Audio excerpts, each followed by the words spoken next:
급판대장입니다. 오늘 구독과 좋아요, 알림 설정, 그리고 댓글까지 부탁드리겠습니다. 자, 일단 비트코인을 좀 보면요. 일단은 일봉상으로 굉장히 좋은 도지 캔들이 나왔습니다. 이게 정말 좋은 캔들인 게 이런 움직임을 연상케 해요. 네, 여기도 보시면 이때 뚫으려고 할 때 보면 이런 도지 캔들이 나오고 양봉이 지속되는 그런 움직임을 많이 보여줬는데, 마찬가지로 이런 데 가면은 가다가 이렇게 힘이 빠지는 도지형 캔들 비슷한 게 나온단 말이에요. 그때 이런 것도 마찬가지고 이런 게 추세에 지속되는 흐름을 나타내기도 합니다. 그래서 정말 요번 주에 잘하면 커다란 빅 양봉이 뜰 수도 있겠다라는 생각이 좀 들어서, 아마 그런 양봉이 뜰 때는 도미넌스가 지금도 보시면 알겠지만 여전히 높은 추세인데요. 얘가 이제 낮은다기보다는 그때는 이제 높아질 가능성이 좀 있겠죠. 그래서 그런 것 때문에 항상 비트코인은 계속 여러분들은 가지고 있어야 된다라는 말씀을 드리고 싶고, 어쨌든 제가 항상 얘기하는 거지만 도미넌스가 올라가는 그 과정에서 물론 사람들이 스트레스를 받을 수는 있지만, 당장 알트가 오르지 않는다라고 해서 스트레스를 받을 수 있지만 결국 이게 알트로 자금이 어떻게 된다? 순환된다라고 제가 항상 말씀드립니다. 기다리시면 됩니다.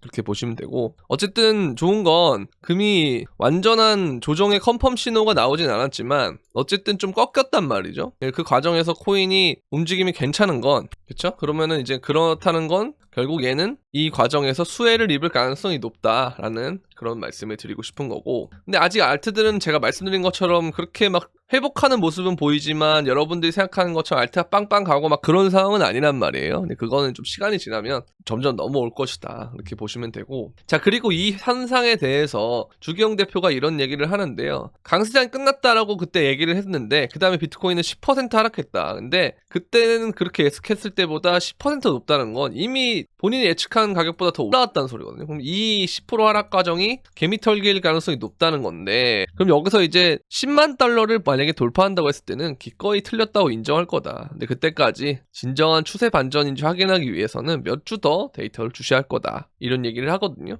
근데 만약에 그 전에 비트코인이 4분기 전에 새로운 최고치를 기록한다면, 조만간 만약에 제가 말씀드린 것처럼 신고점을 뭐 간다거나 그런 상황이 된다면 사이클 이론을 버릴 것이다라는 거. 명확한 사이클이 없는 시장은 우리가 경험한 것과 다르게 보일 수 있다. 그런 경우에는 영구 강세론이 옳았다. 그러니까 그거예요. 본인이 이제 틀렸다라고 인정하는 순간 그럼 이제 뭐가 된다? 영구 강세론인데, 저는 근데 사실 조금 이거랑 생각이 다른 게, 나름 사이클대로 가고 있거든요. 물론 이러한 특이점들이 이전 사이클과 다르긴 하는데 기간적인 측면으로 봤을 때는 우리는 아직 연말이 되지 않았기 때문에 이 안에서 무슨 일이 일어나도 사실 상관이 없어요. 그래서 물론 세부적인 게 좀 달라지긴 했지만 아예 사이클이 맞지 않는다는 건 좀 저는 다른 것 같고요. 그래서 어쨌든 이게 움직임을 좀 지켜봐야겠습니다만, 여기서 이 구간대에서 잘 버텨준다면 이게 아마 이러한 박스권 형태로 돼서 횡보를 좀 했다가 그 다음에 이제 밤이나 이럴 때 올릴 수 있는 이제 그런 움직임이 좀 나올 수 있지 않을까라는 생각을 하는데, 일단 오전 중에는 아마 단기적으로 좀 조정이 눌림목이 좀 나올 수 있기 때문에 이 부분은 좀 연두를 해주셔야 된다. 근데 아마 눌림목 정도라 뭐 이런 수렴을 만들거나 이런 박스를 만들거나 이 가격대는 지킬 가능성이 높다고 생각해요. 여기 92,000 여기 꼬리 찍은 데 있죠. 여기는 좀 지킬 가능성이 좀 높다라고 저는 개인적으로 생각하고 있고, 그리고 우리가 이 움직임을 보면은 여기서 이 부근의 저항을 맞았거든요. 그러니까 여기가 이제 어디냐면, 자, 우리가 그동안 계속 이렇게 지지하면서 쌓아왔던 이 매물대 쪽에 지금 저항을 맞고 있는데, 그래서 여기는 강력한 저항인데요. 사실은 차트상으로 봤을 땐 강력한 저항이 나와야 되는데 여기서 빌빌빌빌 기는 움직임이 나오면서 올리면 그때는 정말 이게 찐반등이 될 가능성이 굉장히 높습니다. 그래서 제가 여러분들한테 이 움직임 플러스 그 다음에 또 강조드렸던 것은 최종적으로는 92,000을 어떻게 해야 된다? 지지를 해줘야 돼요. 그래서 일단 일봉상으로 하루는 지지를 받았고요. 며칠 더 지지가 된다는 게 확인되고 올라가는 순간 그때부터 이 신고점까지는 굉장히 빠른 시간 안에 올라갈 수도 있다라는 그런 말씀을 드립니다. 자, 그리고 버블을 만드는 심플한 공식이 있다라고 이렇게 얘기를 하는데요. 트럼프가 극딜을 넣고 재무부 장관은 환경을 구축하며 SEC는 눈을 감는다. 이러면 쉽고 강력한 법을 만들 수 있다. 근데 저도 이거 어느 정도 공감하는 게 이게 되게 재밌어요. 관세를 엄청나게 두드려 놓고 그다음에 트럼프가 중국과 대화를 하고 있다 하면서 관세를 낮추잖아요. 그러니까 관세를 없애진 않을 것 이러는데, 뭐 예를 들어서 그러니까 말도 안 되는 숫자를 적어보죠. 우리가 50% 관세를 해도 만약에 힘들다라고 하잖아요. 근데 이거를 아예 처음에 한 300%를 때려놔요. 그렇죠? 그러면서 중국과 대화가 잘 되고 있다. 그 다음에 관세 낮출 거다 해가지고 나 파격적으로 100% 낮출게 해서 200%가 됐어요. 그러면 결과적으로는 이것보다 높은 관세인데 시장이 받아들일 때는 아 이게 화해 무드가 조성이 되는구나, 더 낮아지겠구나 하는 뭐가 된다, 이제 기대감 랠리로 바뀐다라는 거. 그러니까 항상 이게 웃겨요. 근데 그렇다고 해서 이 가능성이 없어지는 건 아니거든요. 경기 침체. 그러니까 제 말이 이거예요. 당장은 이러한 움직임들이 있을 수 있지만 이번 랠리가 끝난다면 그 다음에는 이게 올 가능성이 굉장히 높다. 근데 역사적으로 경기 침체는요, 어떻게 일어나냐면 사람들이 경기 침체는 없다, 골디락스가 될 거다. 근데 지금은 경기 침체를 얘기하는 사람들이 되게 많죠. 그러니까 그 사람들마저도 이게 진짜 연착륙이 된 건가? 골디락스인가? 뭐지? 이렇게 생각이 될 때, 그때 오히려 역설적으로 경기 침체가 온단 말이에요. 그러니까 우리는 어떤 생각을 해야 되냐, 마지막 랠리라고 생각을 해야 된다.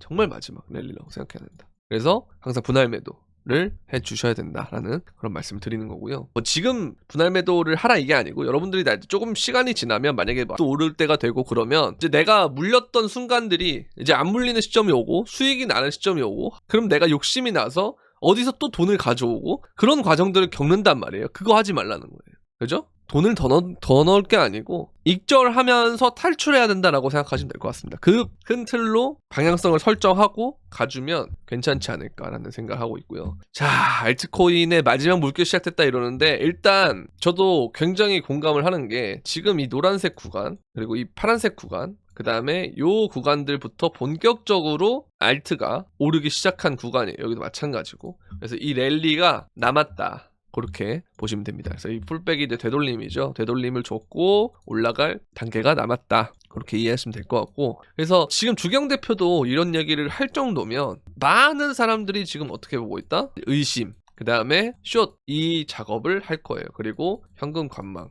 근데 항상 여러분들, 대중은 반대입니다. 대중과 반대를 가야 되고, 마찬가지로 코인베이스도 이런 말을 하죠. 국부펀드와 기관은 비트코인을 매수하고 있지만 개인은 어떻게 하고 있다? 매도를 하고 있다. 이게 정말 좋은 시그널인 거죠. 그죠? 이렇게 보시면 되고, 그리고 뭐 트럼프 중국과 잘 지낼 거다, 이것도 기대감으로 바뀔 가능성이 있고, 그 다음에 비트코인 도미넌스가 증가하는 것이 시즌을 늦추고 있다라는 그런 얘기를 하고 있는데, 어느 정도는 맞아요. 근데 물론 뭐 이번 사이클이 다르다라고 할 수도 있지만, 항상 사이클에서는 도미넌스가 오르는 구간이 있고 그게 나중에 알트로 자금이 유입이 된단 말이에요.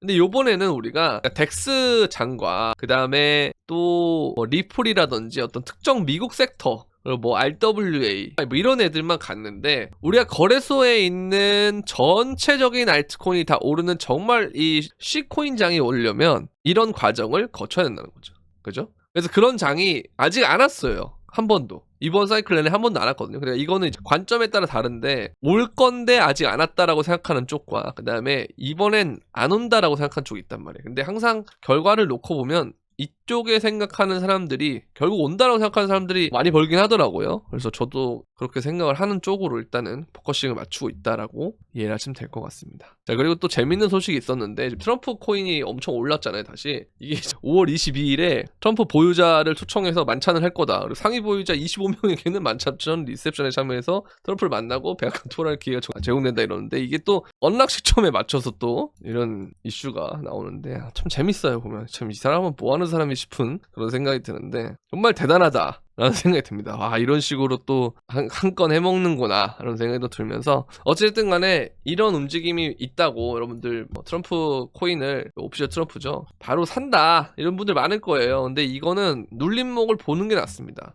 눌림목 5월 22일까지니까 이렇게 계속 오르는 차트거나 아니면 눌려서 좀 지루하게 만들었다가 다시 한번 랠리를 가거나 둘 중 하나일 것 같거든요. 이 움직임을 보고 내가 불타기를 하기엔 너무 리스크가 크기 때문에 눌림목 오는 걸 보고 그 다음에 매수를 보는 게 낫지 않느냐라는 그런 생각을 하면서, 일단 오늘 오전 영상은 여기까지 해야 될 것 같습니다. 별다른 이슈는 아직은 없는데 어쨌든 좋은 차트 그림을 만들어가고 있고, 도미넌스도 괜찮고 뭐 금이라든지 나스닥이라든지 추이도 괜찮기 때문에 일단 이대로 좀 가다가 특이사항이 생기면 또 영상을 찍도록 하겠습니다. 네, 도움이 주셨다면 구독과 좋아요, 알림 설정, 그리고 댓글까지 부탁드리면서 그럼 안녕.